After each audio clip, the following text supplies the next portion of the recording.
మాతాజీ మీరు మ్యూట్ లో ఉన్నారు మాతాజీ. హరే కృష్ణ. సారీ ప్రభుజీ. హరే కృష్ణ ప్రభుజీ. ధన్వత్ ప్రణామ్. All glories to Srila Prabhupada and Gurudev.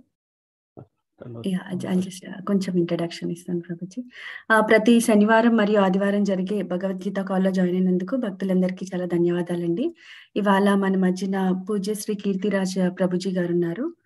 Prabhuji గారు ఇవాళ మనకి శ్రీమద్ భగవద్గీత 17వ అధ్యాయం శ్లోకాలు 11 నుంచి 13 వరకు ప్రవచనం చేయనున్నారండి. ప్రభుజీ చాలా ధన్యవాదాలు ప్రభుజీ, మీ యొక్క ఎంతో విలువైన సమయాన్ని వాళ్ళ మాకు కేటాయించినందుకు. ప్రభుజీ కొంచెం చిన్న కీర్తనతో క్లాస్ మొదలు పెడతారా? హరే కృష్ణ. జయ రాధా మాధవ కుంజ బిహారీ, జయ రాధా మాధవ కుంజ బిహారీ, గోపీజన వల్లభ గిరివరధారీ, గోపీజన వల్లభ గిరివరధారీ, యశోదనందన వ్రజ జనరంజన, యశోదనందన వ్రజ జనరంజన, యమునా తీరా వనచారి, యమునా తీరా వనచారి, జయ రాధా మాధవ కుంజ బిహారీ. जय श्री हरिनाम संकीर्तन की जय, श्री प्रभुपाद की जय, श्रीमद् भगवद गीता की जय, अनंत कोटि वैष्णव वृंद की जय, निताय गौर प्रेमानंदे, हरि हरि बोल. సో ఈరోజు భగవద్గీత అధ్యాయం 17 శ్రద్ధాత్రయ విభాగ యోగం. ఇందులోంచి 11, 12, 13 శ్లోకాలు మనం చర్చించబోతున్నాం. మొట్టమొదట నేను ఈ శ్లోకాలు చదువుతాను, తర్వాత తాత్పర్యం భాష్యం చూద్దాం. 11వ శ్లోకం.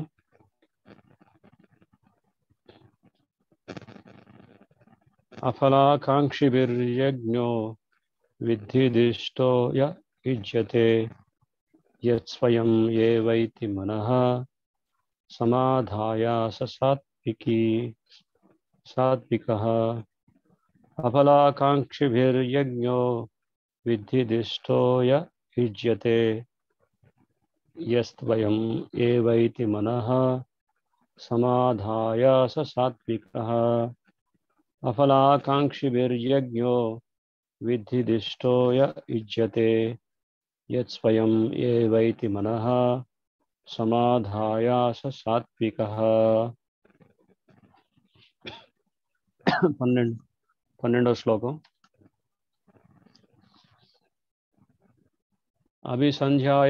అభిసంధ్యాయతు ఫలం దంభార్థం అపి చైవ యత్ యుజ్యతే భరతశ్రేష్ఠ, తం యజ్ఞం విద్ధి రాజసం. అభిసంధ్యాయతు ఫలం దంభార్థం అపి చైవ యత్ యుజ్యతే భరతశ్రేష్ఠ, తం యజ్ఞం విద్ధి రాజసం. అభిసంధ్యాయతు ఫలం దంభార్థం అపి చైవ యత్ యుజ్యతే భరతశ్రేష్ఠ, తం యజ్ఞం విద్ధి రాజసం. 13వ శ్లోకం. విద్ధిహీనం అశాస్త్రాణం మంత్రహీనం అదక్షిణం, శ్రద్ధా విరహితం యజ్ఞం తామసం పరిచక్షతే.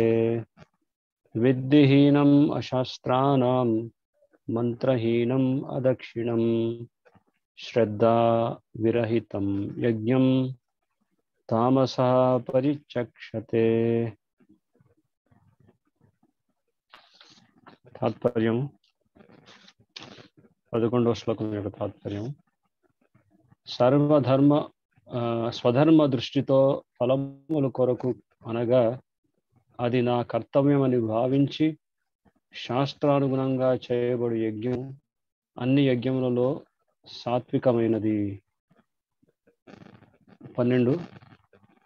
భరత వంశీయులలో శ్రేష్ఠుడమైన అర్జున, ఏదో భౌతిక లాభం కొరకు కానీ ఆడంబరం కొరకు కానీ చేయబడు యజ్ఞము రాజసమని ఎరుంగుము.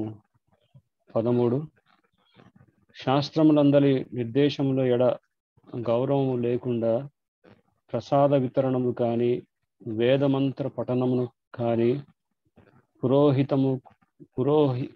పురోహితాదులకు సంభావనములు కానీ లేకుండా శ్రద్ధారహితంగా చేయబడు యజ్ఞం ఏదైనను తామసమని పరిణగింపబడును. హరే కృష్ణ. మాతాజీ ఎవరైనా భాష్యాలు చదువుతారా? 11, 12, 13.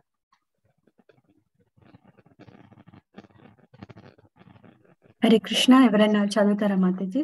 మాతాజీ నేను చదువుతాను. చదవండి. ఓకే మాతాజీ.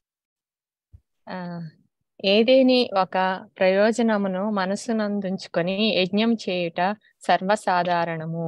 కానీ ఇక్కడ అటువంటి కోరిక ఏదియూ లేకుండా యజ్ఞం చేయవలనని చెప్పబడినది. అది సదా స్వధర్మం అని దృష్టితో చేయవలెను.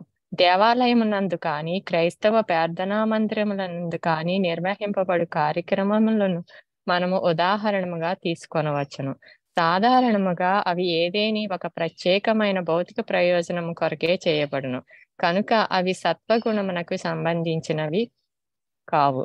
ఎవరైనాను స్వధర్మం అనేది భావంలో మందిరమునకు లేక చర్చికు వెళ్ళి దేవాది దేవునకు ప్రణమిల్లి పుష్పములను మరియు ఆహార పదార్థములను ఎట్టి భౌతిక లాభములను ఆశింపకుండా భక్తితో సమర్పింపవలెను. కేవలం భగవానుని పూజ నిమిత్తమే దేవాలయములకు వెళ్ళుట వలన ప్రయోజనము లేదని అందరూ భావిస్తుంటారు.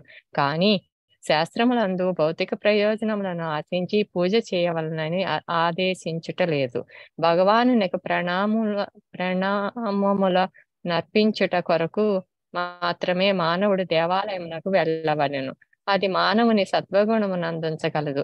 కనుక శాస్త్రోదేశములను అనుసరించుట మరియు దేవాది దేవునకు ప్రణామములు అర్పించుట వంటి కార్యములు ప్రతి నాగరిక వ్యక్తి ధర్మమై ఉన్నది. హరే కృష్ణ ప్రభుజీ. Thank you Prabhuji. Next చదవమంటారా Prabhuji? Yes Mataji చదవండి. స్వర్గానికి చేరుకోవడానికి లేదా ఈ ప్రపంచంలో ఏవో భౌతిక లాభాలను పొందడానికి ఒక్కొక్కప్పుడు యజ్ఞాలు అనుష్ఠానాలు చేయబడతాయి. అటువంటి యజ్ఞాలు లేదా అనుష్ఠానాలు రజోగుణంలో ఉన్నవిగా భావించబడతాయి. హరే కృష్ణ ప్రభుజీ. హరే కృష్ణ. 13 చదవమంటారా ప్రభుజీ? నేను చదువుతాను మాతాజీ. హరే కృష్ణ. ఓకే. తమో గుణముతో కూడి ఉన్నట్టి శ్రద్ధ వాస్తవమునకు శ్రద్ధారాహిత్యమే అయ్యనిబడును. కొందరు ధనార్జనము కొరకు మాత్రమే ఏదైనా దేవతను పూజించి శాస్త్రదేశములను లెక్క చేయక ఆ ధనమును వినోదము కొరకు ఉపయోగింతురు. అట్టి ఆడంబరముతో కూడిన మత ప్రదర్శనములు నిజమైనవిగా గుర్తింపబడవు. అవి అన్నీను తమో గుణమునకు సంబంధించినట్టివే. అవి కేవలము రాక్షస స్వభావమునే కలిగించునే కాని మానవ సమాజమునకు హితకరములు కాజాలవు. హరే కృష్ణ. హరే కృష్ణ. ఓం అజ్ఞానతిమిరంధస్య జ్ఞానాంజనశలాకయ చక్షురున్మిలితం येन తస్మై శ్రీ గురవే నమః. శ్రీచైతన్యమనోభీష్టం స్థాపితం येन భూతలే స్వయం రూపా కదా మహ్యం దదాతి స్వపదాంతికం. వందేహం శ్రీగురు శ్రీయుతాపదకమలం శ్రీగురున్ వైష్ణవాంశ్చ శ్రీరూపం సాగ్రజాతం సహగణ రఘునాథాన్వితం త్వం సజీవం సాద్వైతం సావధూతం పరిజనసహితం కృష్ణ చైతన్యదేవం శ్రీ రాధా కృష్ణ పాదాన్ సహగణ లలితా శ్రీ విశాఖాన్వితాంశ్చ. నమో ఓం విష్ణుపాదాయ కృష్ణ పృష్ఠాయ భూతలే శ్రీమతే భక్తి వేదాంత స్వామినితి నామినే. నమస్తే సరస్వతీ దేవి గౌరవాణి ప్రచారిణి నిర్విశేష శూన్యవాది పాశ్చాత్య దేశధారిణి. జయ శ్రీ కృష్ణ చైతన్య ప్రభు నిత్యానంద శ్రీ అద్వైత గదాధార శ్రీవాసాది గౌర భక్త వృంద. హరే కృష్ణ కృష్ణ కృష్ణ హరే హరే హరే రామ రామ రామ హరే హరే. హరే కృష్ణ. ఈరోజు మనం శ్రద్ధాత్రయ విభాగ యోగం అనేటువంటి అధ్యాయం నుంచి సత్వగుణంలో, రజోగుణంలో, తమోగుణంలో చేసినటువంటి యజ్ఞాచరణ అనేది ఏ విధంగా ఉంటున్నటువంటి విషయాంశాన్ని మనం ఈరోజు చర్చించబోతున్నాం. సో 11వ శ్లోకంలో ఇక్కడ తాత్పర్య భాష్యంలో ప్రభుపాదులు వారు రాస్తారు, మనస్సులో ఏదో ఒక ప్రయోజనము ఉద్దేశించి యజ్ఞము చేయుట సామాన్య ప్రవృత్తి. అంటే ఏ కార్యం వెనుకైనా సరే ఫలితాన్ని ఆశించి చేయడం అనేటువంటిది ఒక సామాన్యమైనటువంటి భావన అని చెప్తున్నారు. కానీ ఇచ్చట అట్టి కోరిక ఏదీ లేకుండా యజ్ఞం చేయవాలని చెప్పబడినది. అంటే ఏ కోరిక లేకుండా చేసినటువంటి యజ్ఞ విధానం అనేది మనకి శాస్త్రం నిర్దేశిస్తుంది. సో ఆ విధంగా చేసేటటువంటి యజ్ఞ ఆచరణ అనేది సాత్వికం అని చెప్తున్నారు. సో ఈ శ్లోకంలో అఫలాకాంక్షభి యజ్ఞో అంటే ఫలితం అనేది ఆశించకుండా చేసే యజ్ఞ విధానం. సో ప్రతిదీ కూడా మనం ఈ సృష్టిలో చూస్తాం, ప్రతి ఒక్కటి కూడా మూడు గుణాల యొక్క ప్రభావం చేత ప్రభావితమై ఉంటుంది.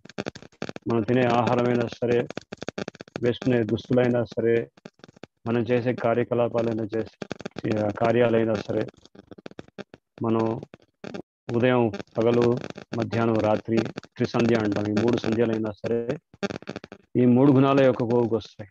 ప్రతిది కూడా 3 గుణాలతో ప్రతిదాన్ని కూడా మనం విశ్లేషించవచ్చు. ఈవెన్ మనం చేసేటటువంటి భక్తి కార్యాలు కూడా 3 గుణాల కింద లాంటి విభజించవచ్చు.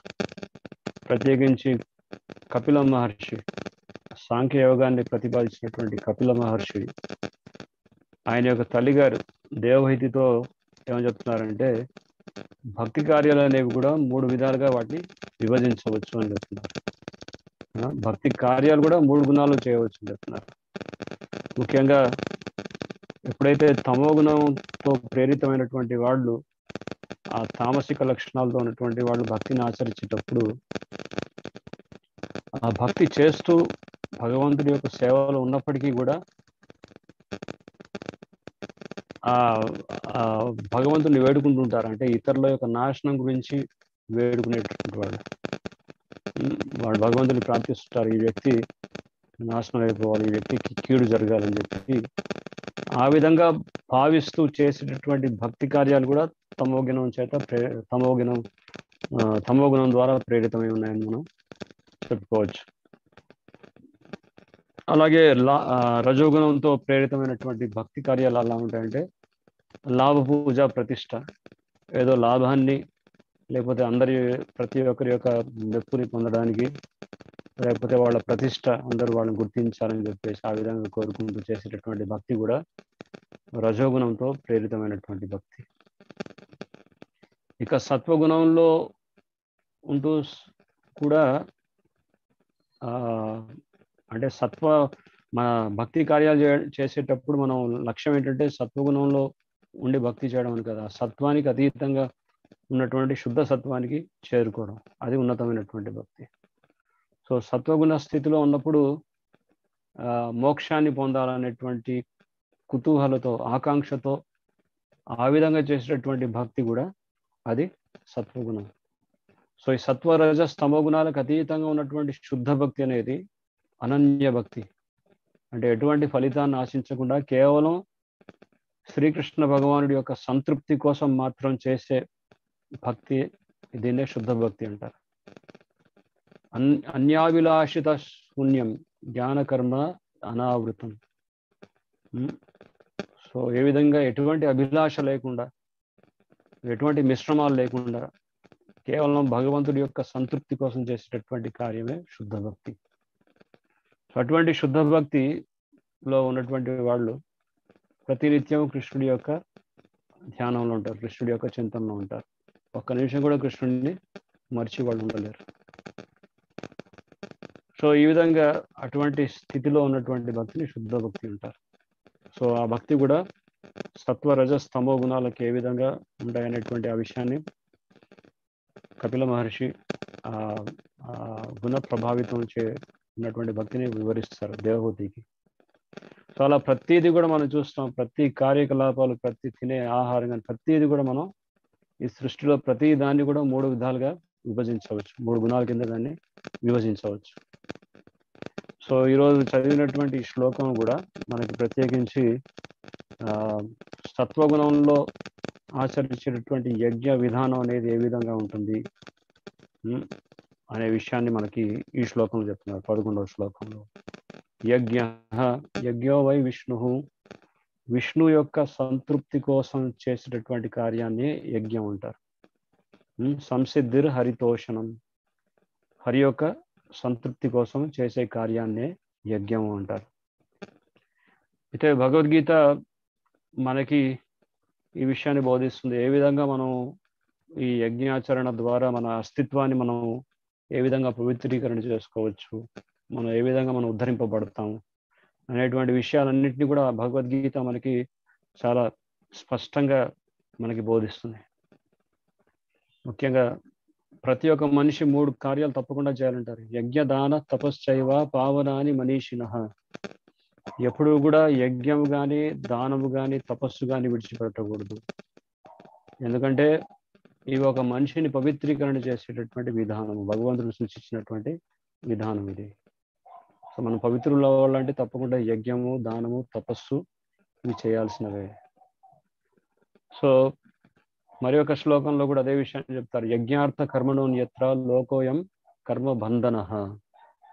సో యజ్ఞార్థ కర్మణోన్యత్ర అంటే ఎప్పుడైతే ఈ యజ్ఞాలనేవి ఆచరించకపోతే దానివల్ల కర్మబంధనం అనేది ఏర్పడుతుందని చెప్తున్నారు. జన్మాంతరాలు మనం ఈ బంధనంలో ఇరుక్కుపోయి ఉంటాం. అలాగే ఈ భౌతిక కాలుష్యం చేత మనకి రకరకాల క్లేశాలు కూడా ఉత్పన్నమవుతుంటాయి, కష్టాలు అనేవి కూడా సంభవిస్తుంటాయి మనం ఈ భౌతిక ప్రపంచంలో ఈ బంధనంలో ఉన్నంత కాలం వరకు. అందుకే ఈ యజ్ఞాలు అనేవి చేయాలి అని చెప్తున్నారు. యజ్ఞార్థ కర్మణోన్యత్ర లోకోయం కర్మబంధన అంటే యజ్ఞం అనేది ఆచరించకపోతే ఈ కర్మబంధనం అనేది ఏర్పడుతుంది అని కూడా మనకి భగవద్గీతలో సూచిస్తున్నారు. అయితే కొంతమంది ప్రశ్నించవచ్చు, అంతా బాగుందండి, యజ్ఞ ఆచరణ అన్ని చేయాలని చెప్తున్నారు, కానీ శాస్త్రం మనకి ఏ ప్రతిఫలాన్ని ఆశించకుండా, ఎటువంటి కోరుకోకుండా, నిస్వార్థంగా, ఏ కోరిక లేకుండా యజ్ఞం చేయమని శాస్త్రం బోధిస్తుంది అని చెప్తున్నారు. అది ఎలా సాధ్యపడుతుంది?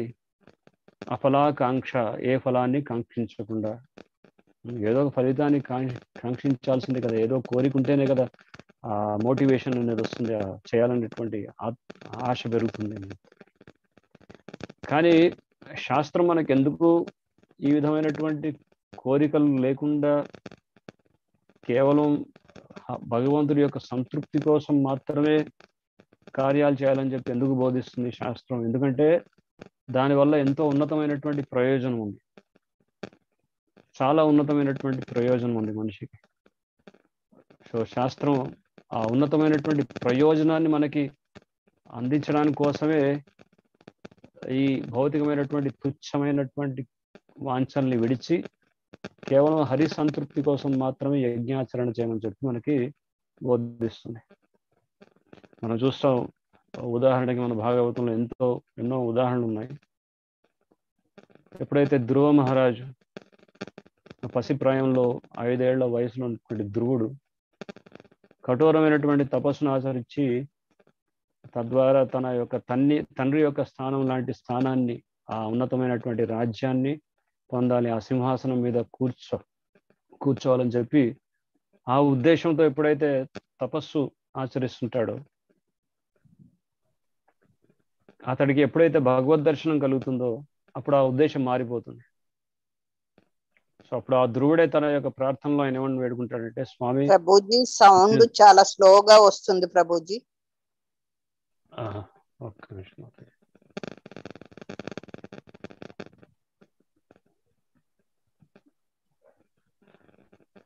హరే కృష్ణ.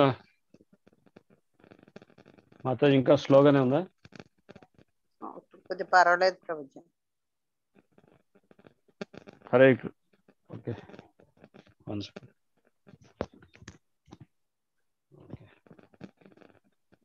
హరే కృష్ణ. సో ఈ విధంగా ఆ ధ్రువ మహారాజ్ ఎప్పుడైతే తన ప్రార్థనలలో ఆయన భగవంతుడి యొక్క దర్శన భాగ్యాన్ని పొందుతాడో అప్పుడు ఆయన ఏమని చెప్తారంటే, స్వామి నేను తుచ్చమైనటువంటి ఫలితం గురించి మిమ్మల్ని ఆకాంక్షిస్తూ మీకోసం తపస్సు చేశాను, ఏదో గాజు ముక్కల కోసం నేను ప్రయత్నం చేశాను, నాకు మీ యొక్క దర్శన భాగ్యం కలిగింది.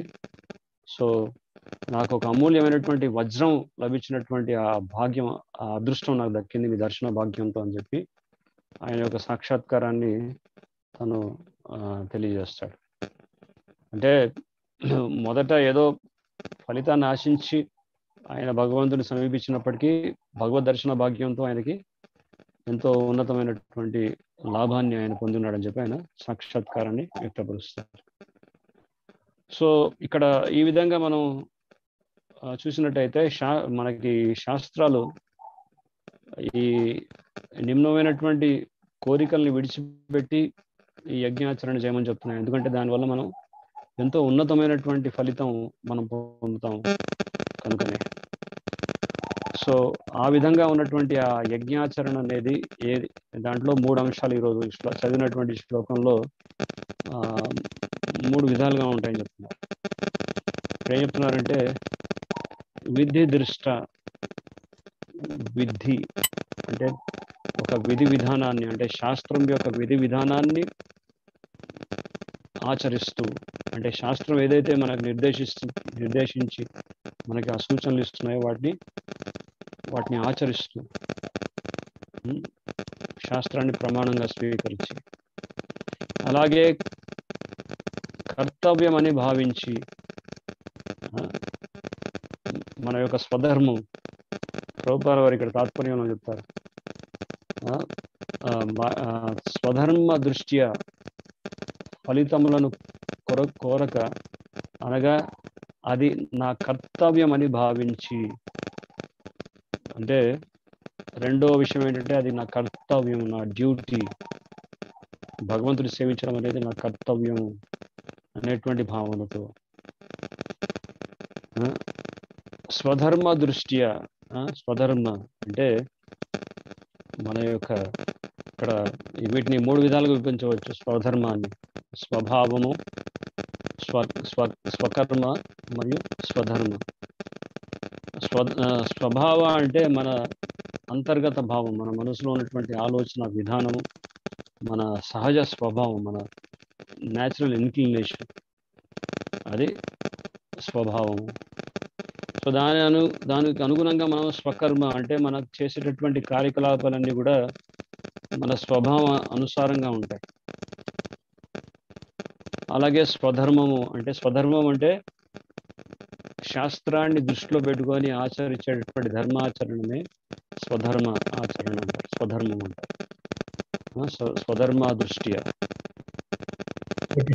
సో ఇక్కడ మనకి భగవద్గీత చాలు ప్రభుజీ. స్టాటిక్ సౌండ్ బాగా వస్తుంది ప్రభుజీ మీ సైడ్ నుంచి. ఒక్క నిమిషం ప్రభు,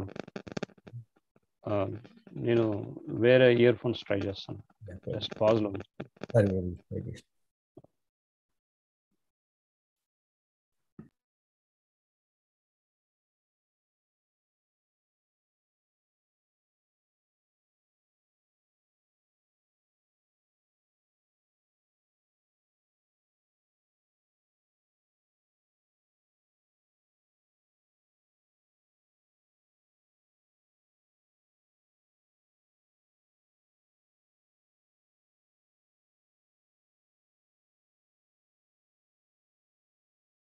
హరే కృష్ణ హరే కృష్ణ కృష్ణ కృష్ణ హరే హరే, హరే రామ రామ రామ హరే హరే, హరే కృష్ణ కృష్ణ కృష్ణ హరే హరే, హరే రామ రామ రామ హరే హరే. హరే కృష్ణ హరే కృష్ణ. బాగుంది ఇప్పుడు క్లారిటీగా ఉన్నప్పుడు బాగుంది. హరే కృష్ణ. ఓకే, హరే కృష్ణ. సో ఇందాక 3 విషయాల గురించి మనం చర్చించాం: స్వభావ, స్వకర్మ, స్వధర్మ. సో స్వధర్మం అంటే మనం శాస్త్రాల యొక్క నిర్దేశానుసారంగా చేసేటటువంటి ధర్మాచరణనే స్వధర్మం అని చెప్తారు. అయితే స్వభావం అంటే మనకి భగవద్గీతలో ఒక శ్లోకంలో చెప్తారు, కృషి గోరక్ష వాణిజ్యం వైశ్య కర్మ స్వభావజం. ఒక ఉదాహరణకు మనం తీసుకోవచ్చు. వైశ్య అంటే ఒక వైశ్య వృత్తిలో ఉన్నటువంటి వాడు. కృషి గోరక్ష అంటే వ్యవసాయం కానీ గో సంరక్షణ కానీ, వాణిజ్యం అంటే వ్యాపారం. అయితే స్వభావరీత్యా ఈ వైశ్య ప్రవృత్తి కలిగినటువంటి వాడు ప్రతిదీ కూడా ఏ విధంగా డబ్బు సంపాదించాలనేటువంటి ఆలోచనలో ఉంటాడు.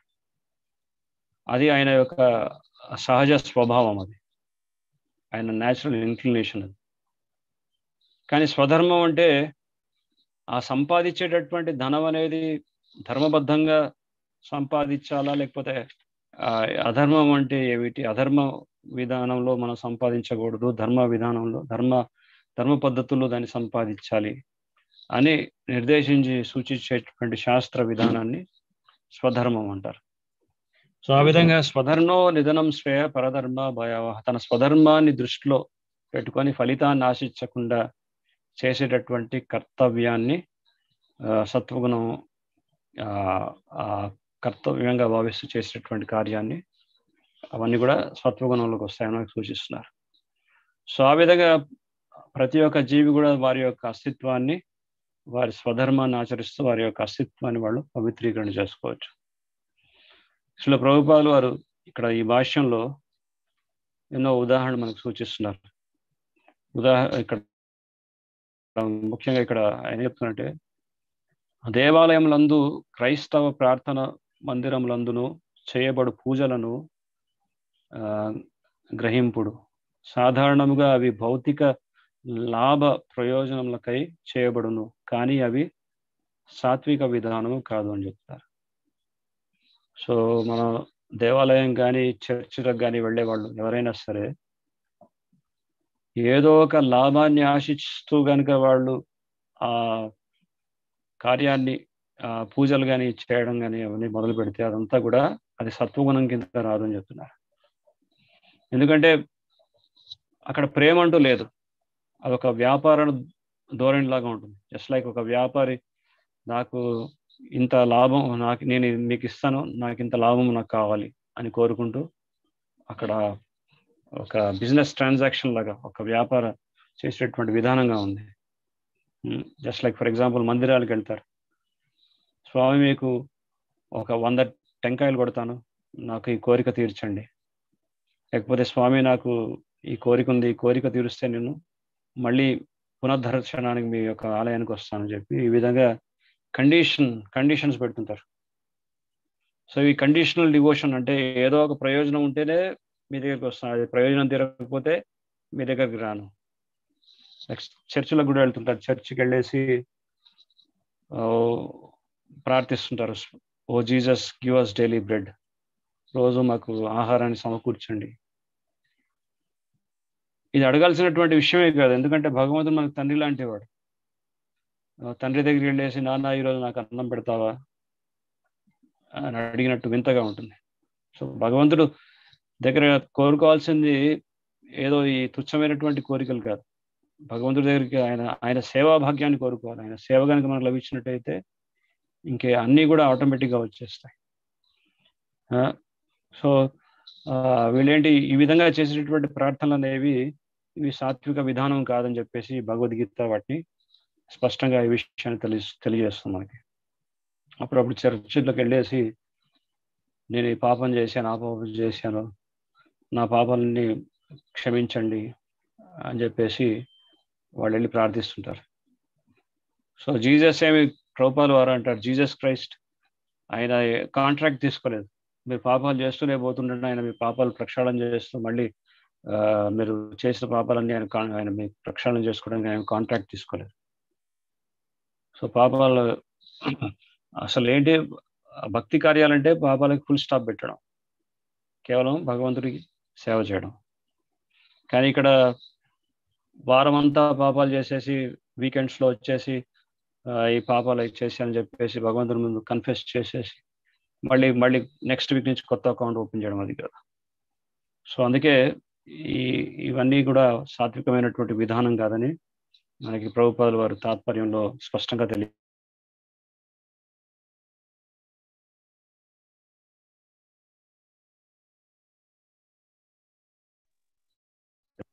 స్పష్టంగా తెలియజేస్తున్నారు మళ్ళీ తాత్పర్యంలోనే ప్రభుపాద వారు.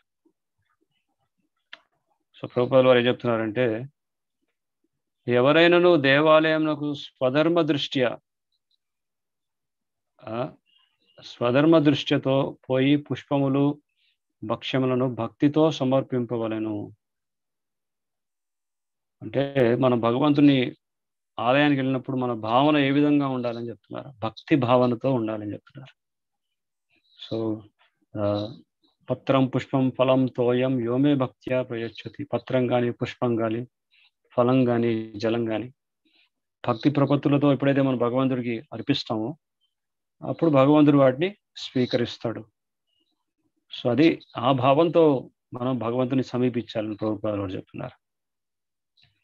ముఖ్యంగా మనం ఇస్కాన్లో ఈ విగ్రహారాధన అనేటువంటి అంశం మీద ఎప్పుడైతే శిక్షణ తీసుకుంటామో, అయితే మనకి మొట్టమొదట అర్థం ఏదైనా ప్రతి ఒక్కరికి మన ఇష్టాలు ఏవైతే ఉన్నాయో ఇష్టాలన్నీ కూడా అవన్నిటిని పక్కకు పెట్టి కృష్ణుడికి ఏమి ఇష్టం అనే దాని మీద దృష్టిని కేంద్రీకరించడం, అదే విగ్రహ సేవలో ఉన్నటువంటి ప్రధాన అంశం. సో కృష్ణుడు ఏం కోరుకున్నాడు, కృష్ణుడికి ఎటువంటి పదార్థాలు అర్పించాలి, కృష్ణుడికి ఏ విధంగా సేవ చేయాలి, ఇవన్నీ కూడా మనకి గురువు యొక్క ఆదేశానుసారంగా మనం కృష్ణుడిని సేవించడం ప్రారంభిస్తాం. ముఖ్యంగా విగ్రహ సేవ అంటే భగవంతుడి యొక్క ఆలయంలో ఉన్నటువంటి విగ్రహ సేవ మనం ప్రారంభించినప్పుడు దానికి కావాల్సినటువంటి అర్హతలు 3 ఉన్నాయని చెప్తారు. అవి చాలా ప్రధానమైనటువంటివి.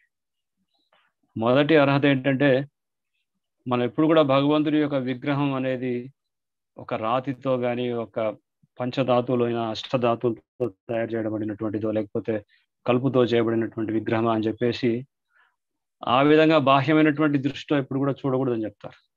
ఎందుకంటే సాక్షాత్తు భగవంతుడు ఎంతో కరుణతో ఆయన అర్చావతారంలో వెలిసి ఉన్నారు ఆ రూపంలో.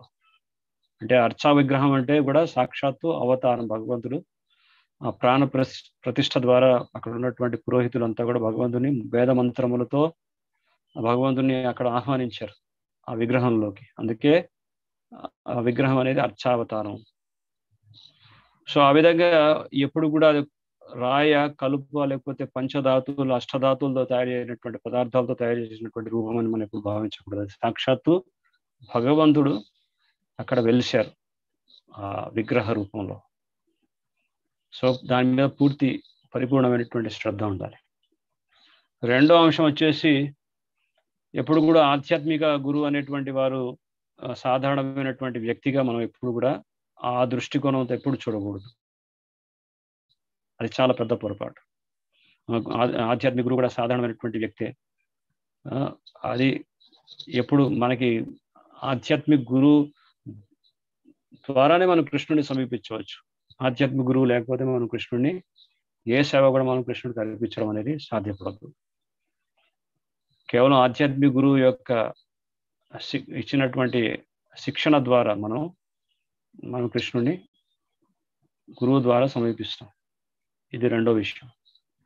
ఇక మూడో విషయం వచ్చేసి, ఎప్పుడైతే మనం ఆధ్యాత్మిక గురువు యొక్క నిర్దేశానుసారంగా కార్యాలు చేస్తామో అప్పుడు మనం భక్తిని ఈ నిస్వార్థమైనటువంటి సేవను మనం ఆస్వాదించగలం. దాంట్లో ఉన్నటువంటి ఆ సాక్షాత్కారాన్ని మనం పొందగలం. కానీ ఆధ్యాత్మిక గురువు లేనప్పుడు ఆ సాక్షాత్కారం మనకు కలగదు. సో నాకేంటి ప్రయోజనం ఎప్పుడు కూడా ప్రయోజనం గురించి ఆలోచిస్తుంటాం. సో అందుకే ఈ 3 అంశాలు ఏంటంటే, ఈ 3 అంశాల ద్వారా మనము ఆ విగ్రహ సేవ చేయడానికి మనకి ఆ యోగ్యతను సంపాదించుకుంటాం.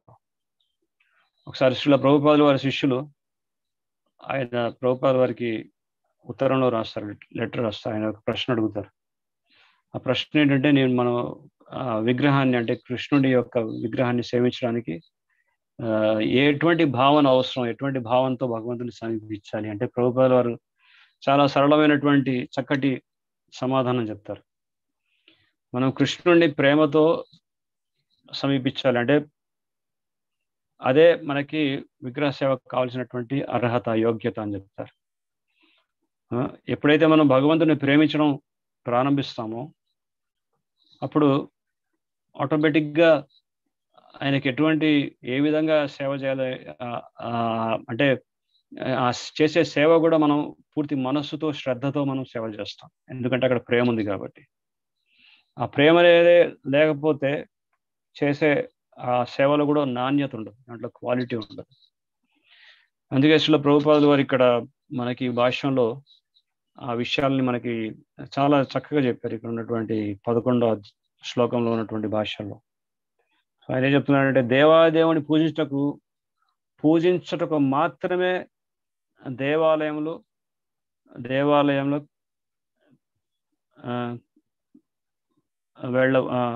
దేవాలయాలకి వెళ్ళవాలి, అదే ప్రయోజనం అని చెప్తున్నారు. కొంతమంది అనుకుంటారు కేవలం భగవంతుని పూజించడం కోసమే దేవాలయాలకు వెళ్ళాలని చెప్తున్నారు. మరి మన ఇక్కడ కోరికలు అనేవి నెరవేరితేనే కదా మనం భగవంతుడి దేవాలయాలకు వెళ్తాం. అంటే అక్కడ భక్తి భావం లేదు, అక్కడ స్వార్థం ఉంది.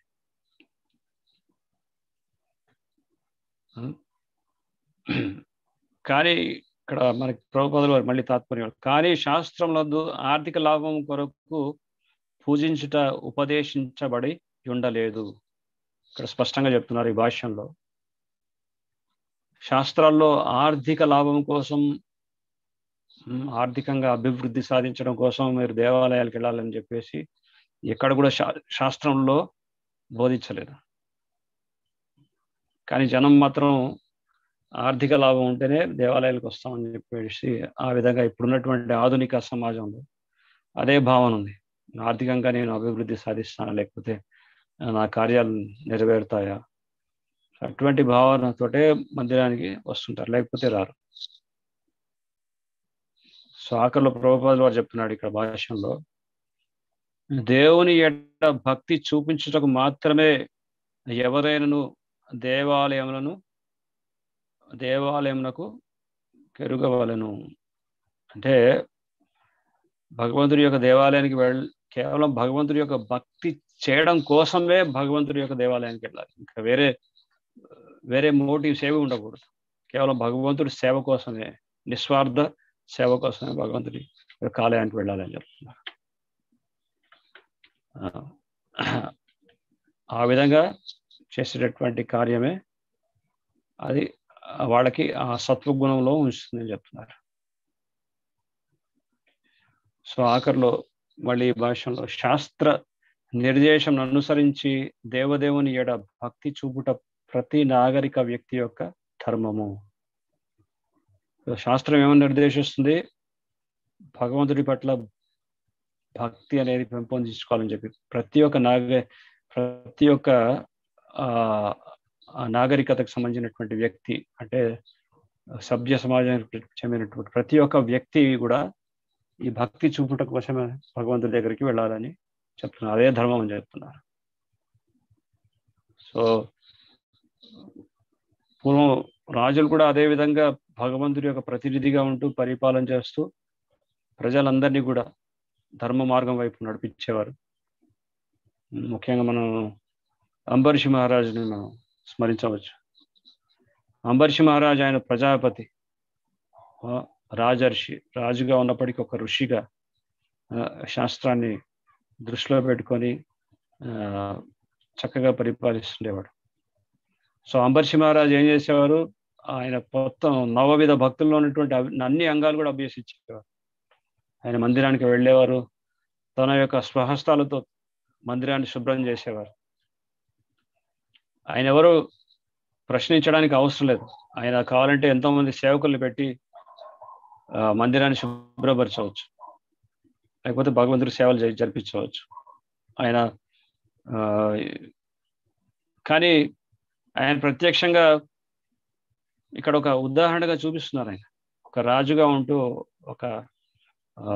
ఏ విధంగా ధర్మాచరణ చేయాలి అనేది ప్రత్యక్షంగా మనకి చూపిస్తున్నారు.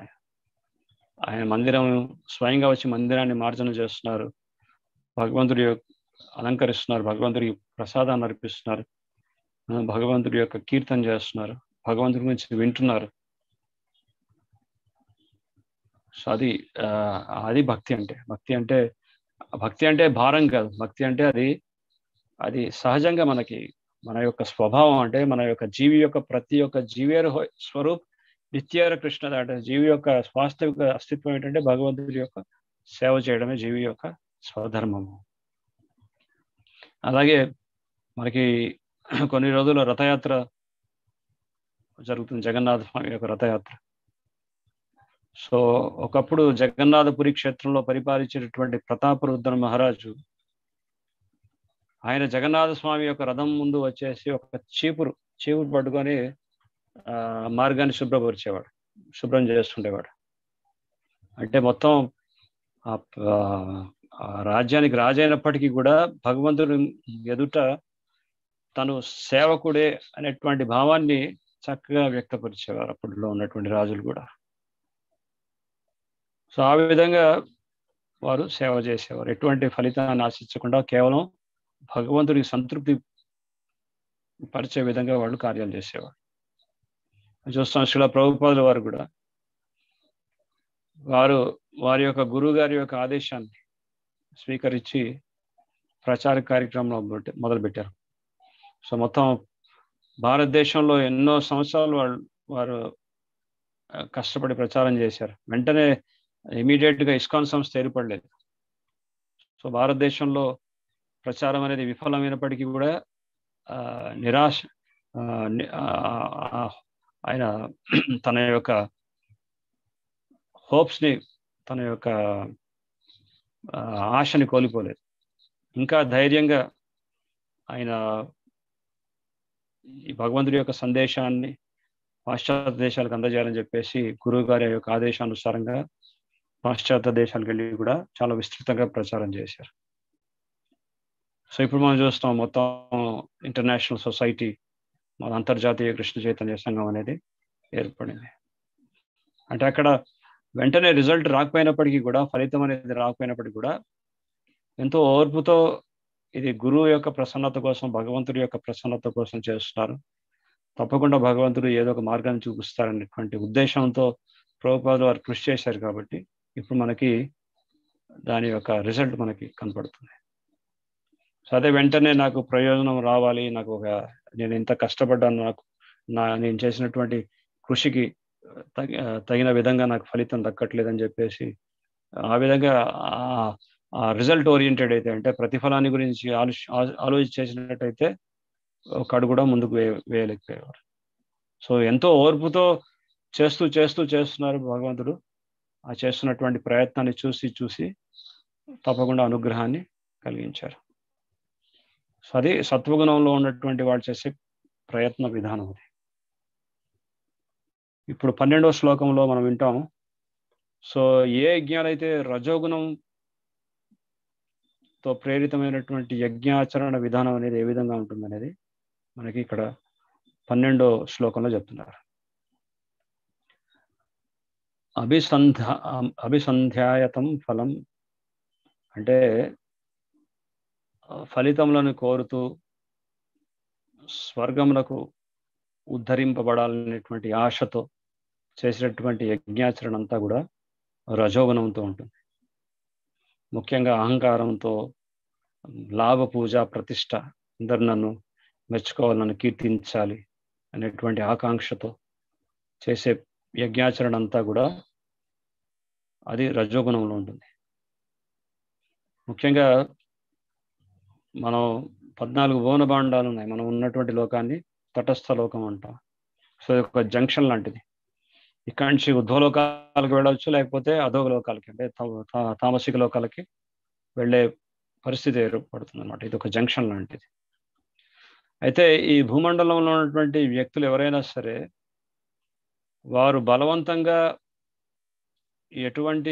ఏదో ఒక ఉపకరణాన్ని సృష్టించి, ఒక విమానాన్ని సృష్టించి, ఆ విమానం ద్వారా మాత్రం ఉద్వలోకాలకు, ముఖ్యంగా స్వర్గలోకానికి మాత్రం వెళ్ళడం అంటూ సాధ్యపడదు. అందుకే వేదాల్లో నిర్దిష్టమైనటువంటి కొన్ని కర్మకాండ పద్ధతులు ఉన్నాయి. అంటే ఈ యజ్ఞం ఆచరించండి, ఈ యజ్ఞాచరణ ద్వారా ఇటువంటి స్వర్గ సౌఖ్య ఫలితాలను మీరు పొందుతారని చెప్పేసి కొన్ని విషయాలు నాకు సూచిస్తున్నారు. సో అటువంటి స్వర్గ సౌఖ్యం గురించి ఆలోచిస్తూ అంటే భౌతికమైనటువంటి సుఖాలని పొందాలంటే కూడా ఈ భౌతిక జగత్తులో ఉన్నటువంటి సుఖాలు పెద్ద సుఖం ఏం కాదు. ఇది కేవలం ఒక దుఃఖానికి బ్రేక్ లాంటిది. ఇక్కడ ఆ దుఃఖానికి ఒక చిన్న గ్యాప్ ఏదైతే వస్తుందో, కాస్త కొద్దిపాటి ఉపశమనం ఏదైతే దొరుకుతుందో వచ్చేటటువంటి కష్టాలకి, అటువంటి ఉపశమనాన్ని మనం సుఖంగా భావిస్తున్నాం, కానీ అది సుఖం కాదు. కానీ నిజంగా భౌతికమైనటువంటి సుఖాన్ని అత్యధిక స్థాయిలో దాన్ని అనుభూతి చెందాలంటే అది స్వర్గంలో పొందవచ్చు. మరి అటువంటి స్వర్గ సౌఖ్యం గురించి ఈ వర్ణిస్తారు ఇక్కడ. వాళ్ళు చేసే యజ్ఞ ఆచరణ పద్ధతుల ద్వారా స్వర్గలోకానికి చేరుకుంటారు. కానీ స్వర్గలోకంలో ఉన్నటువంటి సౌఖ్యం కూడా ఎంత గొప్పగా ఉంటుందట. అది చాలా అక్కడ శరీరం అనేది ఎప్పుడు యవ్వనంగా ఉంటుంది, ఎప్పుడు కూడా ఎంతో శక్తితో ఉంటారు. అలాగే ఎటువంటి శరీరంలో ఎటువంటి దుర్గంధం అనేది ఉండదు. సో ఎప్పుడు కూడా సోమరసాన్ని ఆస్వాదిస్తూ ఇంద్రియాలని సంతృప్తిపరిచేటటువంటి కార్యకలాపాల్లో పూర్తిగా నిమగ్నం అవుతారని చెప్పి వర్ణనిస్తున్నారు చాందోగ్యోపనిషత్తులో. సో ఆ సుఖాన్ని పొందుతూ అనుభూతి చెందుతూ ఉన్నటువంటి స్వర్గవాసులంతా కూడా ఎప్పుడైతే వాళ్ళ సమయం అనేది తీరిపోతుందో, అంటే వాళ్ళ టైం అనేది ఎక్స్పైర్ అయిపోతుందో, క్షీణే పుణ్యం మృత్యులోకం విశంతి, అంటే ఆ పుణ్య సుకృతిని వాడికి గడిచాడు కాబట్టి స్వర్గలోకంలో వాళ్ళకి ప్రవేశం. కానీ ఎప్పుడైతే ఆ పుణ్యం అనేది క్షీణించుకుపోతుందో అప్పుడు వాళ్ళ మెడలో ఒక హారం ఉంటుందట, మాల ఉంటుందట. సో ఆ మాల అది వాడిపోతూ ఉంటుంది. అంటే అతడు ఇక తన స్వర్గాన్ని నుంచి తను బయటికి తోయబడుతున్నాడు అనే అర్థం అన్నమాట. అప్పుడు ఎంతో బాధను అనుభూతి చెందుతుంటాడు. అప్పటిదాకా స్వర్గ సౌఖ్యాన్ని అనుభవించి ఒక్కసారి అక్కడి నుంచి బయటికి రమ్మంటే మనసు ఒప్పుకోదు. సో స్వర్గంలో ప్రాణం కూడా విడిచిపెట్టడం అనేది సాధ్యపడదు. అందుకే వాళ్ళ స్వర్గలోకం యొక్క రెప్యుటేషన్ దెబ్బతినకుండా వాళ్ళు ఏం చేస్తారు, ఈ వ్యక్తిని వేరే లోకానికి తరలిస్తారట. సో అక్కడ ఆయన బాధ తట్టుకోలేక కళ్ళలోంచి కన్నీళ్లు కాకుండా రక్తాన్ని కారుస్తూ ఎంతో బాధతో అక్కడ దేహత్యాగం అనేది చేస్తారట. అప్పుడు మళ్ళీ ఢామ్ అని స్వర్గలోకం నుంచి మళ్ళీ మృత్యులోకంలో పడాల్సి వస్తుంది. సో ఇంత ప్రయత్నం చేసి స్వర్గ సౌఖ్యాన్ని అనుభూతి చెంది మళ్ళీ ఎప్పుడైతే పుణ్యం అంతా క్షీణించిపోతుందో మళ్ళీ మృత్యులోకానికి తిరిగి రావాలి. సో దానివల్ల ఎటువంటి ప్రయోజనం? తెలివిగల వాడు ఏం చేస్తాడు, శాశ్వతమైనటువంటి పరిష్కారం, శాశ్వతమైనటువంటి ఆనందం కోసం అన్వేషిస్తాడు, అంతేగాని తాత్కాలికమైనటువంటి ఆనందం కోసం. సో అందుకే స్వర్గలోకానికి వెళ్ళినా సరే అక్కడ తాత్కాలికమైనటువంటి ఆనందమే. ఎందుకంటే అక్కడ ఎంతవరకు పుణ్యం ఉంటుందో అంతవరకే అక్కడ. కానీ పుణ్యం అనేది క్షీణించకపోతే మళ్ళీ మృత్యులోకానికి తిరిగి రావాల్సిందే. సో అటువంటి స్వర్గ సౌఖ్యం కోసం ప్రాకులాడేవాళ్ళు. ముఖ్యంగా మనం చూస్తాం రావణాసురుడు. సో రావణాసురుడు ఏం చేశాడు, ఆయన ఎటువంటి యజ్ఞాచరణ లేకుండానే డైరెక్ట్గా స్వర్గానికి మెట్లు కడదాం అనుకున్నాడు. కానీ అంత పెద్ద రావణాసురుడు, అంత పెద్ద రాక్షసుడు ఆ కార్యంలో విఫలమయ్యాడు. ఎందుకంటే అదొక పద్ధతి ఉంది, స్వర్గలోకానికి వెళ్ళాలన్నా కానీ యజ్ఞాచరణ ఒక విధి విధానం ఉంది శాస్త్ర నిర్దేశానుసారంగా.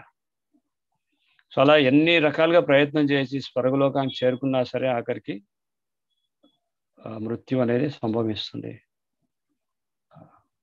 సో అందుకే స్వర్గలోకం అంటే భౌతికమైనటువంటి సౌఖ్యాన్ని అత్యధిక స్థాయిలో పొందాలంటే అది రజోగుణంలో ఉన్నటువంటి ప్రవృత్తి అంటారు. సో అందుకే ఇక్కడ ఆ ఉద్దేశం కోసం చేసేటువంటి యజ్ఞాచరణ కూడా రజోగుణం చే ప్రేరితమైందని చెప్పి ఇక్కడ మనకి వివరిస్తున్నారు ఈ 12వ శ్లోకంలో. ఇక 13వ శ్లోకం వచ్చేసి తమోగుణంలో చేసేటటువంటి యజ్ఞాచరణ విధానం అనేది ఏ విధంగా ఉంటుందని చెప్తున్నారు. విధిహీనం అంటే శాస్త్ర నిర్దేశాలు ఏవీ లేకుండా, శాస్త్రాన్ని పట్టించుకోకుండా, శాస్త్రం యొక్క డైరెక్షన్ మార్గదర్శకాన్ని ఏమి స్వీకరించకుండా ఇష్టానుసారంగా వాళ్ళ మనసుకు తోచినటువంటి విధంగా అలాగే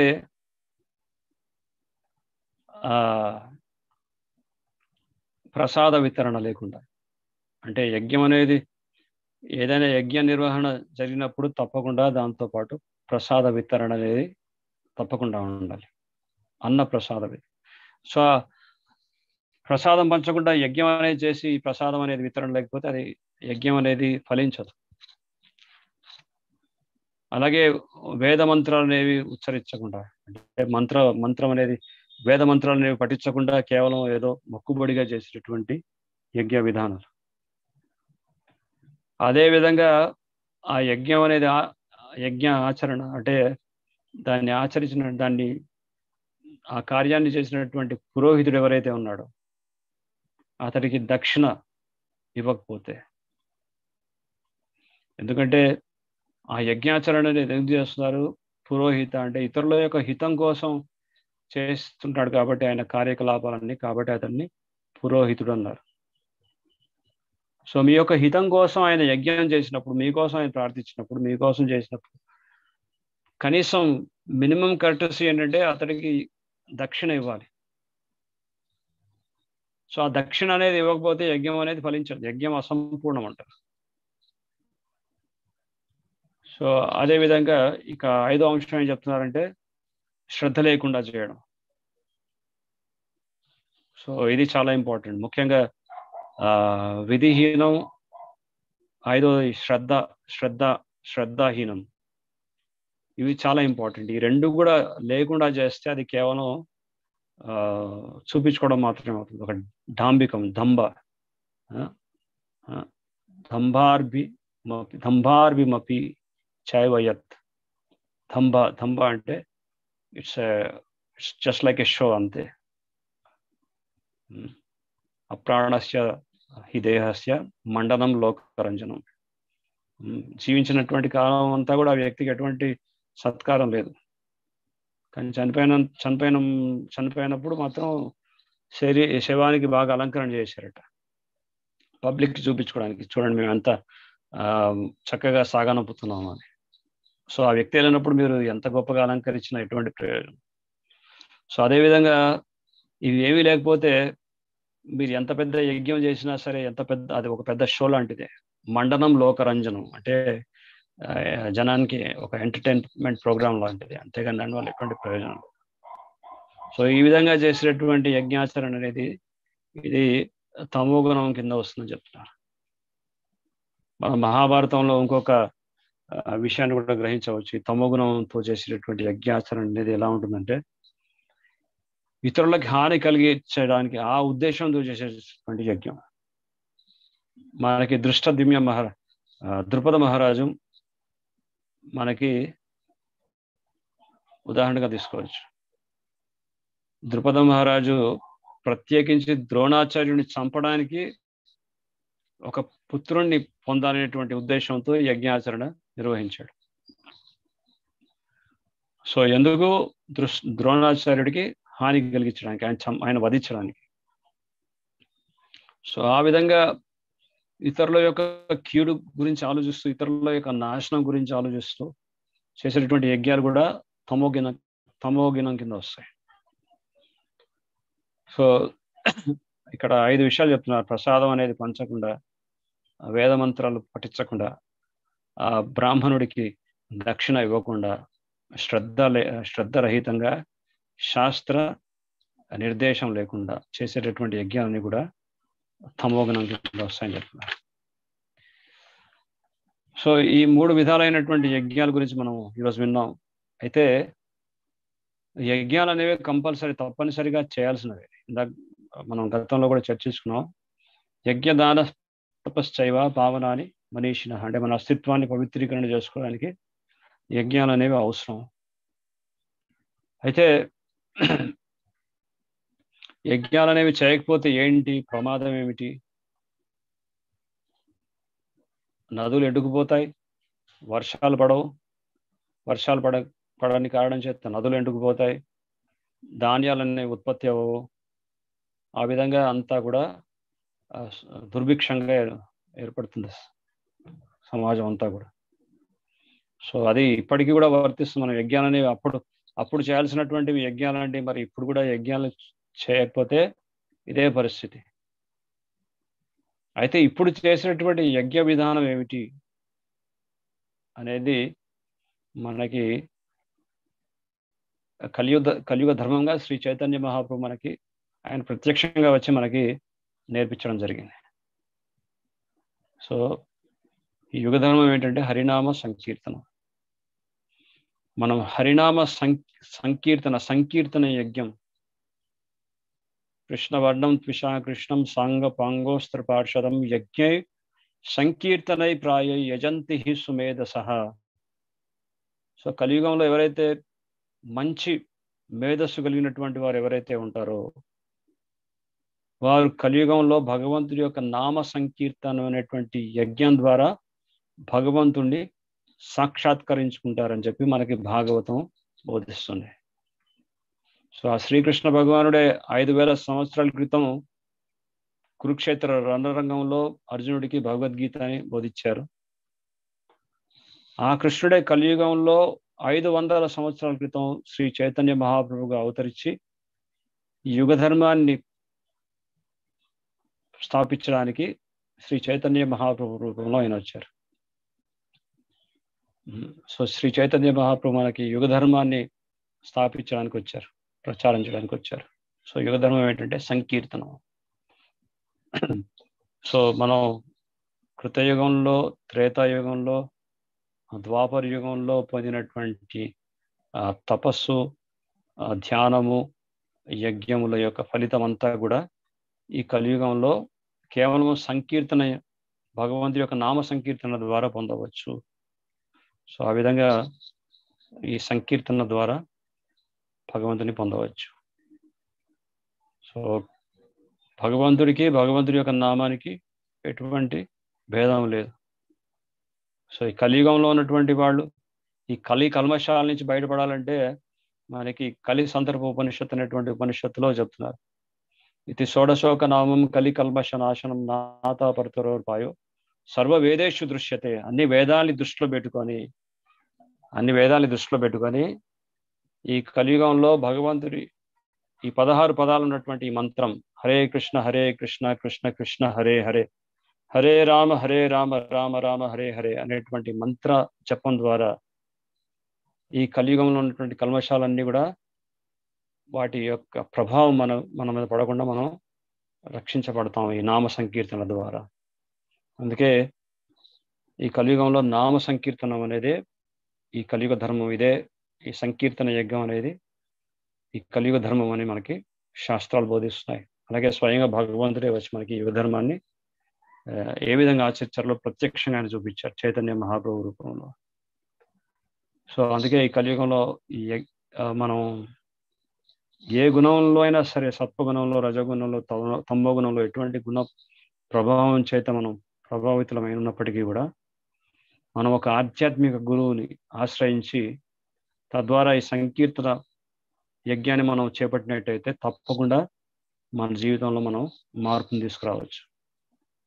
అప్పుడప్పుడు తమోగుణంలో ఉంటాం, రజోగుణంలో ఉంటాం, సత్వగుణంలో ఉంటాం. ఇవన్నీ ఎప్పుడు ఫ్లక్చువేట్ అవుతుంటాయి. ఒక్కొక్కసారి మిశ్రితమైన రజో తమోగుణం యొక్క ప్రభావంలో ఉండవచ్చు, లేకపోతే ఒక్కొక్కసారి సత్వ రజస్ చేత ప్రభావితమై ఉండవచ్చు. కానీ వీటన్నిటికంటే శుద్ధ సత్వ స్థితిలో, అంటే శుద్ధ సత్వస్థితికి మనం వెళ్ళాలంటే ఈ హరినామ సంకీర్తన మార్గాన్ని కనుక మనం స్వీకరించినట్టయితే ఆ ఉన్నతమైనటువంటి గుణాతీతమైనటువంటి ఆ స్థితికి మనం చేరుకోవచ్చు.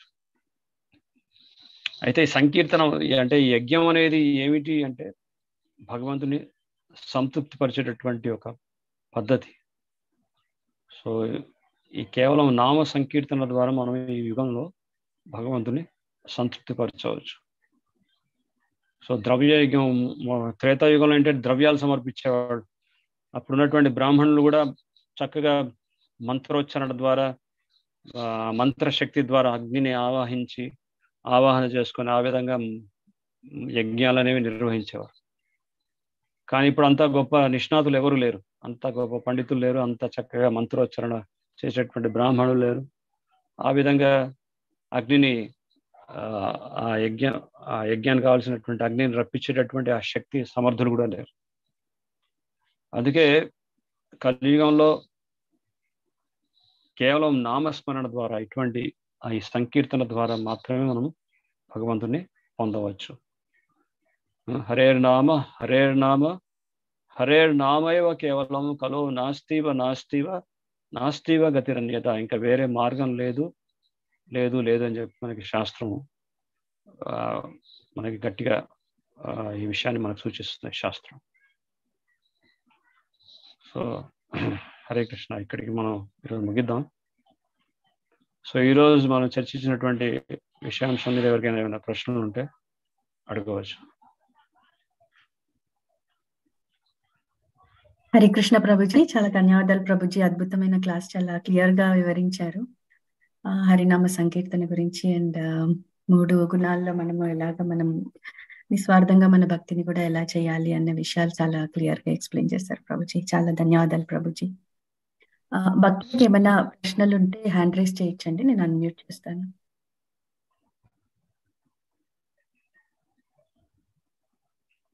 దీప్తి మాతాజీ. హరే కృష్ణ ప్రభుజీ. థ్యాంక్ యూ మాతాజీ. హరే కృష్ణ. ప్రభుజీ, నాదొక క్వశ్చన్ ఏంటి అంటే, వాళ్ళ క్లాస్ లో స్వధర్మ పాలన చేస్తూ భక్తిలో ఉండమని స్టార్టింగ్ లో ఒకసారి విన్నాను ప్రభుజీ. అయితే ఎక్కువ వరకు క్షత్రియ, వైశ్య, బ్రాహ్మణ, శూద్ర ఇవే చెప్తారు కదా ప్రభుజీ. మన స్వధర్మ పాలన అంటే ఏంటి అన్నది నాకు ఒక క్వశ్చన్ ప్రభుజీ. అంటే స్వధర్మం అంటే మనం ఏం చేయాలి అంటే, ఐ డోంట్ నో ఆ కేటగిరీస్ లో మేము వస్తామా రామా కూడా తెలియదు యాక్చువల్లీ. ఇప్పుడున్న దాంట్లో స్వధర్మ పాలన అంటే ఏంటి అన్నది క్వశ్చన్ ప్రభుజీ. అంటే మనకి భగవద్గీతలో కృష్ణుడు ఆ విషయాన్ని చెప్తారు. చాతుర్వర్ణ్య మయా సృష్ట కుణకర్మ విభాగశః. 4 వర్ణాలు 4 ఆశ్రమాలు ఉన్నాయి. ఇవన్నీ కూడా దేని మీద ఆధారపడి ఉంటాయి అంటే వారి యొక్క గుణ కర్మ, వాళ్ళ యొక్క గుణానుసారంగా వాళ్ళు చేసేటటువంటి కార్యకలాపాల అనుసారంగా నిర్ధారించబడతాయంట. స్వభావరీత్యా అంటే ఇప్పుడు ఇందాక ఎగ్జాంపుల్ తీసుకున్నాము, వైశ్య వృత్తిలో ఉన్నటువంటి వాడు. సో వైశ్య వృత్తిలో ఉన్నటువంటి వాడు స్వభావరీత్యా ఎప్పుడు కూడా వ్యాపారం గురించి ఆలోచిస్తాడు, ప్రతిదీ కూడా వ్యాపార ధోరణితోనే చూస్తాడు. సో అందుకే ఆయన కృషి గోరక్ష వాణిజ్యం వైశ్య కర్మ స్వభావజం అన్నారు. అంటే కృషి గోరక్ష అంటే కృషి అంటే వ్యవసాయం, గో సంరక్షణ, వాణిజ్యం అంటే వ్యాపారం. సో ఇవి ఆయన చేయాల్సినటువంటి, ఆయన గుణరీత్యా ఆయన చేయాల్సినటువంటి కార్యకలాపాలు అంటారు. కానీ ఇప్పుడు మీరు అడిగినటువంటి ప్రశ్నకి సమాధానం చెప్పడం చాలా కష్టం. ఎందుకంటారా, స్వభావరీత్యా ఎవరు వాళ్ళ కార్యకలాపాలు చేయట్లేదు. ఫర్ ఎగ్జాంపుల్, ఒక బ్రాహ్మణ లక్షణాలతో ఉన్నటువంటి వాడు, బ్రాహ్మణ వంశంలో పుట్టినటువంటి వాడు పౌరోహిత్యం చేయాలి. పురుల యొక్క హితం కోసం భగవంతుడి యొక్క పూజ పునస్కారాలు చేస్తుంటూ ఆ విధంగా పఠన్ పాఠన్ యజన్ యాజన్ దాన ప్రతిగ్రహ, ఇది బ్రాహ్మణుడి యొక్క కర్తవ్యం. కానీ ఇప్పుడేమో ఉన్నారు, బ్రాహ్మణ కుటుంబంలో పుట్టినటువంటి వాళ్ళంతా కూడా వాళ్ళ స్వభావరీత్యా కార్యకలాపాలు చేస్తున్నారు లేదు. సో వాళ్ళు పాశ్చాత్య దేశాల్లో ఉంటూ సాఫ్ట్వేర్ కంపెనీలో వర్క్ చేస్తున్నారు, లేదా వేరే వేరే వ్యాపకాన్ని ఎన్నుకొని ఉన్నారు.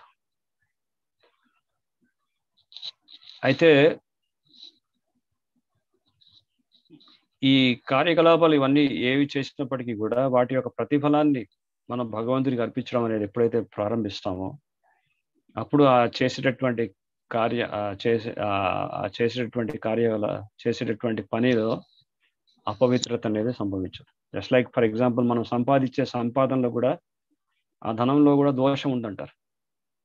సో ఆ సంపాదించే ధనానికి సంపాదనలో దోషం ఉంది అంటే ఆ దోష నివృత్తి ఏ విధంగా జరుగుతుంది? ఎప్పుడైతే ఆ ధనాన్ని భగవంతుడి సేవకి వినియోగిస్తాము. సో ఈ సంపద అనేది ఎప్పుడైతే భగవంతుడి సేవలో వినియోగిస్తామో దానికి అప్పుడు ఒక ప్రయోజనం ఉంది. కానీ ఆ సంపద, ఆ దాని భగవంతుడి సేవలో వినియోగించకపోతే అది కేవలం అనర్థగా, అది కేవలం మన కీడు మాత్రమే చేస్తుంది. సో ఈ విధంగా మనకి మన ఏ గుణంలో అంటే అట్లీస్ట్ మన స్వధర్మం ఏమిటి అనేది మనకు అర్థం అవ్వాలంటే మనకి దేని మీద ఆసక్తి. ఇప్పుడు ఫర్ ఎగ్జాంపుల్ భగవంతుడి సేవ చేయాలి, భగవంతుడి పూజ చేసుకోవాలి, భగవంతుడి యొక్క శాస్త్రాన్ని అధ్యయనం చేయాలి అనేటువంటి కోరిక చాలా తక్కువ మందికి ఉంటుంది. సో మన మనసుకి ఆ విధంగా ఆకర్షణ కలిగిందంటే మనం తప్పకుండా మనం ఏ కేటగిరీలో మనం ఉంటాం అనేది మనకి తెలిసిపోతుంది. ఎందుకంటే బ్రాహ్మణుడు అంటే పఠన్ పాఠన్, చదవడం చదివించడం, ఇది బ్రాహ్మణుడి యొక్క కర్తవ్యం. సో దాని మీద మనకి ఆసక్తి కలుగుతుంది, మనం దాంట్లో ఉంటున్నామంటే మనము అర్థం చేసుకోవచ్చు, ఓకే నేను ఈ సేవకి ఇది నేను మనస్ఫూర్తిగా చేయగలుగుతున్నాను, ఇష్టంగా చేయగలుగుతున్నాను, కాబట్టి ఇది నా యొక్క స్వభావం. సో స్వధర్మం అంటే మనకి శాస్త్రం ఏ విధంగా అయితే ఆ కార్యాన్ని ధర్మబద్ధంగా ఏ విధంగా ఆచరించాలనేటువంటి విషయాన్ని సూచించేది స్వధర్మం. అందుకే ఆ స్వధర్మ దృష్టి అంటే శాస్త్ర నిర్దేశానుసారంగా మనం మన లైఫ్ని మోల్డ్ చేసుకోవాలి, మన కార్యకలాపాలన్నింటినీ కూడా వాటిని మోల్డ్ చేసుకుంటూ ఆ విధంగా మనం వెళ్తుండాలి. సో ఇప్పుడు కలియుగంలో మనకి ముఖ్యంగా హరినామ సంకీర్తనం అది మనం చేస్తుంటే ఆటోమేటిక్గా భగవంతుడి యొక్క సేవలో ఉండడం వల్ల మనకి అన్ని రకాల క్వాలిటీస్ మనలోకి వస్తాయి. సో ఈవెన్ ఒక క్షత్రియుడైనా సరే, మీరు చెప్పారు బ్రాహ్మణుడా, క్షత్రియుడా, వైశ్యుడా, శూద్రుడా, సో ఏ కేటగిరీలో ఉన్నా సరే ప్రతి ఒక్కరు వారి వారి వర్ణానుసారంగా గృహస్థుడా, బ్రహ్మచార్య, వానప్రస్థుడా, లేకపోతే సన్యాసి, సో ఏ ఆశ్రమంలో ఉన్నా సరే, ఏ వర్ణంలో ఉన్నా సరే వారి యొక్క స్వధర్మం ఏంటంటే భగవంతుని సేవించడం వాళ్ళ గుణ కర్మానుసారంగా. అందుకే ఇక్కడ 11వ అధ్యాయం ఆఖరి భాష్యంలో ప్రభుపాదుల వారు ఆఖరి వాక్యంలో చెప్తారు, శాస్త్ర నిర్దేశం అనుసరించి దేవదేవుని ఎడ భక్తి చూపుట ప్రతి నాగరిక వ్యక్తి యొక్క ధర్మము. సో ప్రతి ఒక్క వ్యక్తి యొక్క ధర్మం ఏంటంటే భగవంతుడి పట్ల తన భక్తి భావన చూపించడం. సో అది రాజరికంలో ఉంటే ఒక రాజు ఆ భక్తి కార్యం చేయవచ్చు, ఒక బ్రాహ్మణుడు చేయవచ్చు, ఒక శూద్రుడు చేయవచ్చు, అందరికీ ఆ అర్హత ఉంది. సో భక్తిని వీళ్ళే చేయాలి, బ్రాహ్మణకు చెందినటువంటి వాళ్ళు చేయాలి, కేవలం ఒక కులానికి ఒక మతానికి వాళ్ళు చేయాలనేది లేదు. భక్తిని అనేది ఎవరైనా ఆచరించవచ్చు. సో దానికి అది ఇక్కడ మెయిన్ పాయింట్ అన్నమాట. Thank you Prabhuji. కాకపోతే ఈ యొక్క గుణం మీద మనకి ఎక్కువ ఇంట్రెస్ట్ ఉంది అన్నది కొంచెం తెలుసుకోవడం కష్టంగా ఉంది ప్రభుజీ. అంటే మనం ఏంటి ఇప్పుడు అన్నిట్లో ఉంటాం, భక్తి చేయాలి అనిపిస్తుంది, మళ్ళీ మన అదర్ కార్యక్రమాలు కూడా ఉంటాయి కదా ప్రభుజీ. సో అన్నిట్లో ఉంటాము, జాక్ ఆఫ్ ఆల్ అట్లా అన్నిట్లో ఉంటాము. ఇందులో ఇదే నాది, ఇదే నాకు చాలా ఇష్టము అన్నది ఇప్పుడు ఇంకా తెలియట్లేదు ప్రభుజీ. భక్తి కార్యం అనేది ఇది భాగవత ధర్మము. మనకి మన జీవన శైలి ఏ విధంగా మార్చుకొని దాని గుణంగా కార్యకలాపాలు చేయాలనేది వర్ణాశ్రమ ధర్మం. సో మనకి ఆర్థికంగా పారమార్థికంగా మన జీవన శైలిని ఏ విధంగా మలుచుకోవడం అనేటువంటి పద్ధతిని సూచించేది దైవ వర్ణాశ్రమం. Thank you Prabhuji. హరే కృష్ణ. హరే కృష్ణ.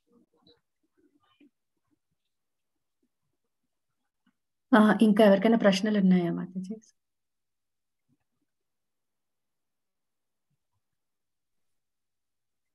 హరే కృష్ణ ప్రభుజీ, దండోత్ ప్రణామ్. చాలా చాలా ధన్యవాదాలు ప్రభుజీ. చాలా బాగా ఎక్స్ప్లెయిన్ చేశారు మన గుణాల్లో యజ్ఞం ఎలా చేసుకుంటాము అని, ముఖ్యంగా స్వర్గలోకాల గురించి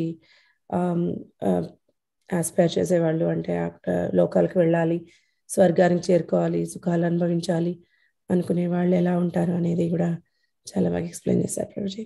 thank you so much.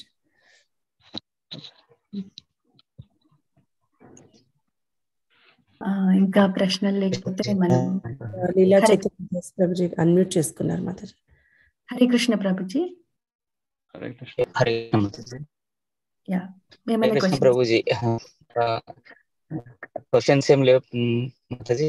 Prabhuji ఒకసారి ఐ మీన్ కలుద్దామని చెప్పేసి like Prabhuji గుర్తుపట్టారా Prabhuji? Shivakumar, Philadelphia ISKCON Prabhuji.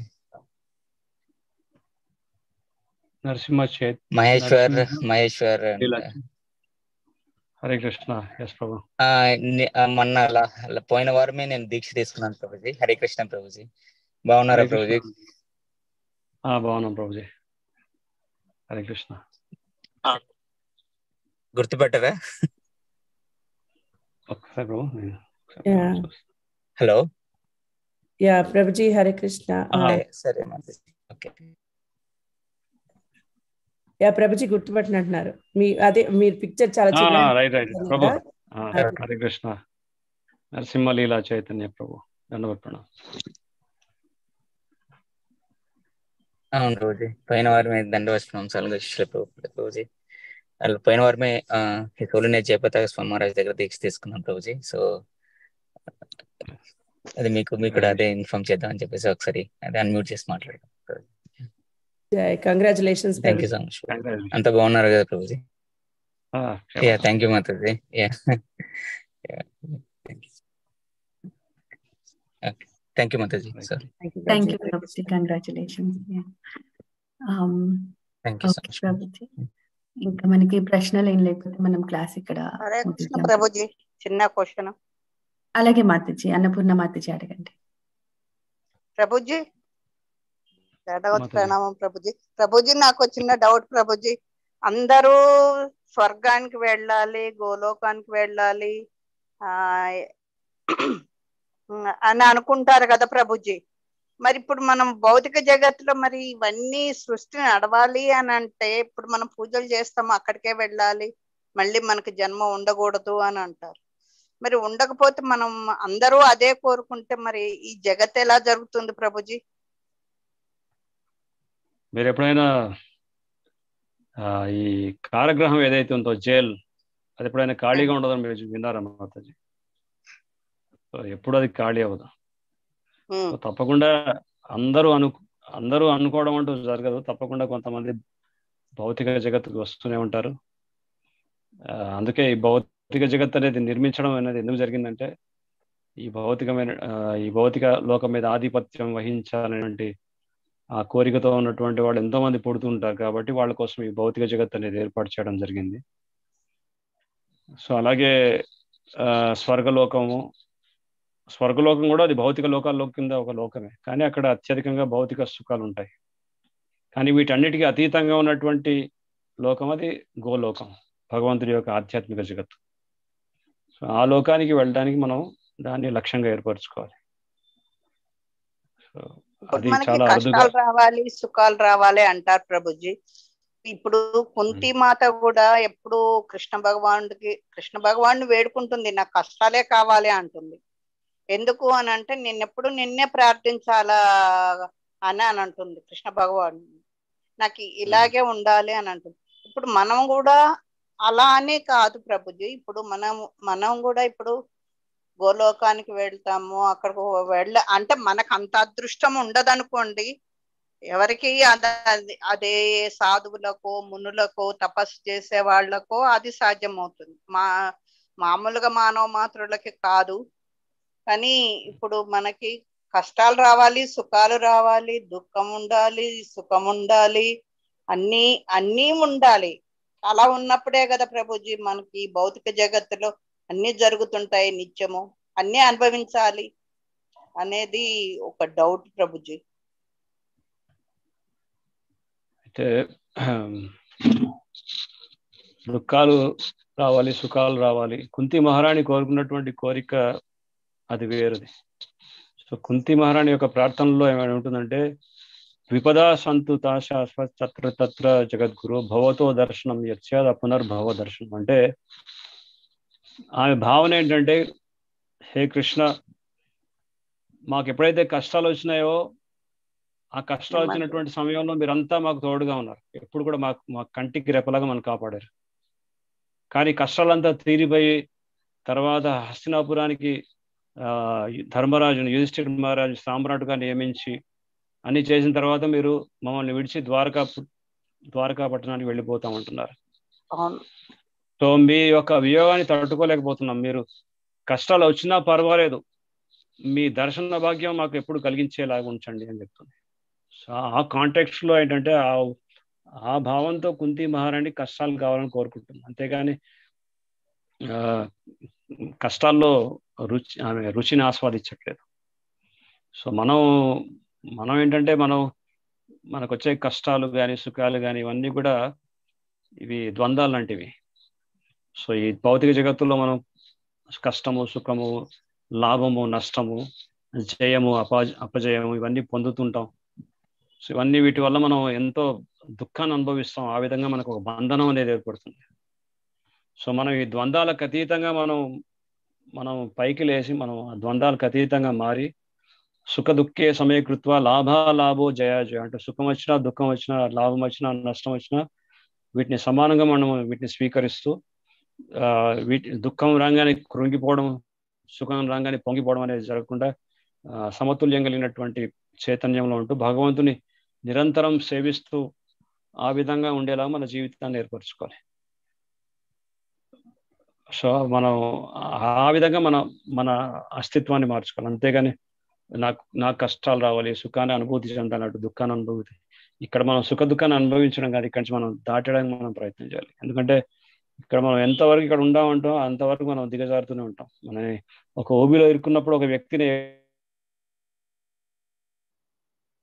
ఏ విధంగా ఓబి లోపల లాగేస్తుందో అలాగే మనం లాగేస్తూనే ఉంటుంది. భౌతిక ప్రకృతి యొక్క మాయ యొక్క ప్రపంచం మనం రోజు రోజుకి కిందికి పడిపోతూనే ఉంటాం.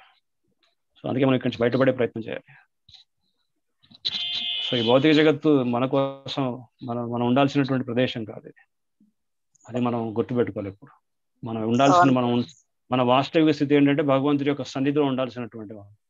భగవంతుడి సన్నిధిలో ఉండాల్సినటువంటి వాళ్ళమే భగవంతుడి నుంచి వేరుగా ఉండి ఆనందాన్ని అనుభవించాలని కోరుకున్నాం. కాబట్టి అప్పుడే మనం ఇక్కడ తోయబడ్డాం. కానీ ఇట్స్ నాట్ అవర్ ప్లేస్. ఇది ఒక ఫారెన్ కంట్రీ లాంటిది మనకి. రాజరిషి లాంటి వాళ్ళే అయితేనే వాళ్ళ అంత ధర్మబద్ధంగా వాళ్ళు ఆ పూజలు చేయటము అవన్నీ చేస్తారు. ఇప్పుడు మామూలు మానవులు ఇప్పుడు అంత శ్రద్ధగా అలా చేయగలుగుతారా ప్రభుజీ? ఇప్పుడు చేయగలుగుతారు మాతాజీ. ప్రభుపాదులు వారు అన్నారు, మీరు ఖచ్చితంగా 4 నియమాలు పాటించండి, 16 మాలలు జపం చేయండి, మిమ్మల్ని భగవద్ధామాన్ని తీసుకెళ్తానన్నారు ప్రభుపాదులు గారు. సో ఎవరైతే 16 మాలలు ఖచ్చితంగా పాటిస్తూ 4 నియమాలు కనుక ఖచ్చితంగా పాటిస్తే ప్రభుపాదులు వారు చెప్పినటువంటి విధంగా మనం ఇదే జన్మల్లో భగవద్ధామానికి చేరుకోవచ్చు. సో గ్యారంటీ ఉంది, guaranteed process. Thank you Prabhuji. Thank you ప్రభు. హరే కృష్ణ ప్రభుజీ. చాలా బాగా చెప్పారు ప్రభుజీ. ఇదే డౌట్.